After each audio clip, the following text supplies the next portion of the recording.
সম্মানিত সংসদ সদস্যবৃন্দ, ভাই ও বোনেরা, আসসালামু আলাইকুম। আজ নোয়াখালীর এই মাঠে বক্তব্য শুনতে এসে শুনলাম শুধু দাবি আর দাবি।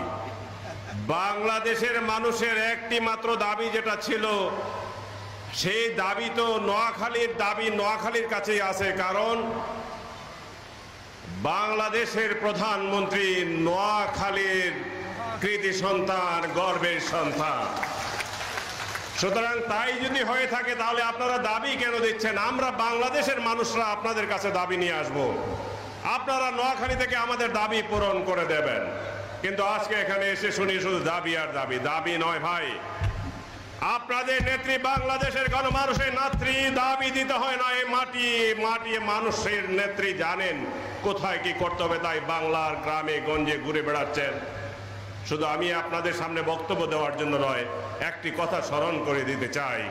ভাইয়েরা আমার, বাংলাদেশের মানুষ গণতন্ত্র শিখেছে যুগ যুগ ধরে, রক্ত ঝরে রাজপথে জনপথে। বাংলাদেশের মানুষ আজ গণতান্ত্রিক ক্ষমতায় ক্ষমতাবান। বাংলাদেশের মানুষ আজ রাজনীতি চর্চা জানে।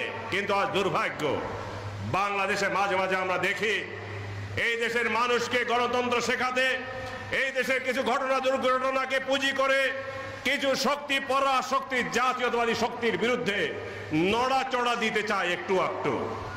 আমি শুধু আপনাদের সামনে বলতে চাই, এই জাতীয়তাবাদী শক্তির বিরুদ্ধে আজকে যে সংগ্রাম, আজকে যে ষড়যন্ত্র, কাশিম বাজার কোটি ষড়যন্ত্র, সেই ষড়যন্ত্র বাংলাদেশের কোনো রাজনৈতিক দল নয়।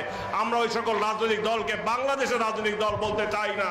আমরা বলতে চাই ওরা পরাশক্তির প্রতিভূ কিছু শক্তি। এদেশে মানুষকে ধ্বংস করতে চায়, এদেশের শান্তি ধ্বংস করতে চায়, এদেশের শৃঙ্খলা ধ্বংস করতে চায়, এদেশের উন্নতি ধ্বংস করতে চায়, এদেশের অগ্রযাত্রা ধ্বংস করতে চায়।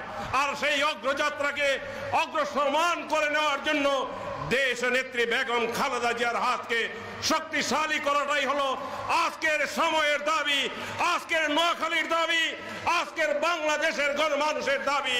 আমি বিশ্বাস করি আজকে নেত্রীর সামনে এই মাটির সন্তানরা আপনারা আপনাদের হাত তুলিয়ে আপনাদের দৃঢ় শপথ নিয়ে আপনারা দেখিয়ে দেন এই নেত্রীর আগামী যাত্রা, উন্নয়নের যাত্রা আপনারা দুই হাত তুলে সমর্থন করে এই দেশের মাটিকে পরাশক্তির বিরুদ্ধে আন্দোলন করে গড়ে তুলবেন।